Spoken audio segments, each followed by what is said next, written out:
So August 2016, I'm really sad. And I am script supervising an indie feature shooting on the Appalachian Trail.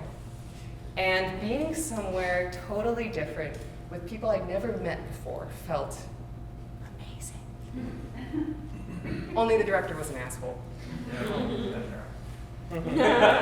Anytime I had to ask him a question, he would take his little handheld monitor and beach chair, walk 20 feet away from me, sit down, and then shut me out. I know. And there was one day we were shooting this massive 20-page scene at a trail shelter. And surprisingly, that morning, the director is actually being very receptive to my notes. So I was like, oh my God, I finally know how to connect with people. But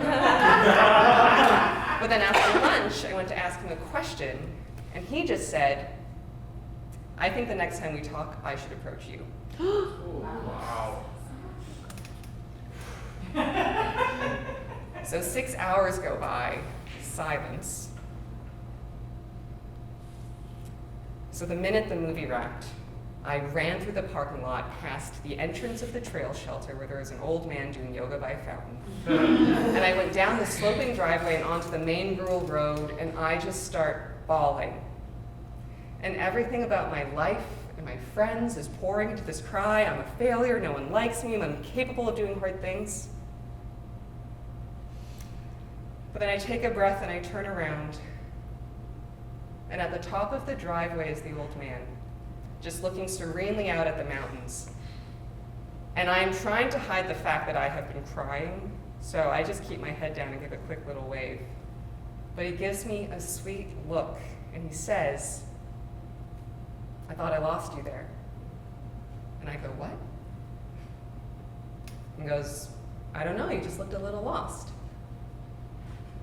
And then I just look at this man, this tiny, gentle man who has this long gray grizzly beard, and it looks like he hasn't showered in days. And I go, I am. And I turn around and I start crying again. And then he goes, oh, that's okay, sweetheart, can I give you a hug? And I go, yes, yes, I would love a hug. And he goes, it's gonna be all right. Film shoots are tough, aren't they? Yeah, they're so hard. But then he calms me down and he introduces himself. His trail name is Twig. He's a thru hiker, and he decided to hike the whole Appalachian Trail when his wife died. And then he gives me another sweet look and he says, you know, you remind me of a canary. And I go, because I'm caged. And he goes, no, because you have a nice light about you.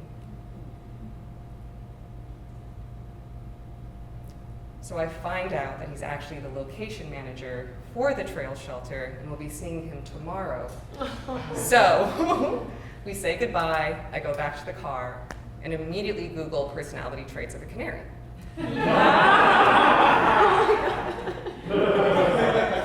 So then at the start of the next day, I see Twig standing by a tree watching the crew unload equipment, and I shyly go up to thank him.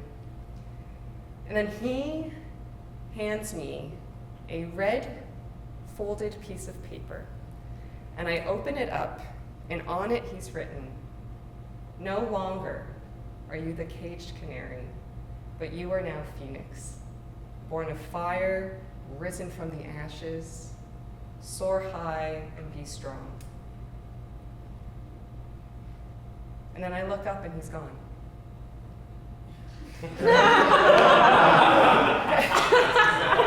And I think, is this man an angel? Is he my John Travolta in Michael? I later saw him playing hacky sack with the crew at lunch. But you will run into people, or strangers even, who you think see you better than anyone else you know, better than yourself. And I felt that so strongly because the minute we wrapped the movie, I went back to New York where I felt like the worst version of myself. I would have loved to believe that I could be this phoenix that Twig saw in me. But over the next 8 years, my intrusive thoughts about my friends got louder, and my self-esteem kept plummeting, and instead of rising from the ashes, I felt more like a dry roasted turkey. Yeah. Just the saddest, driest turkey.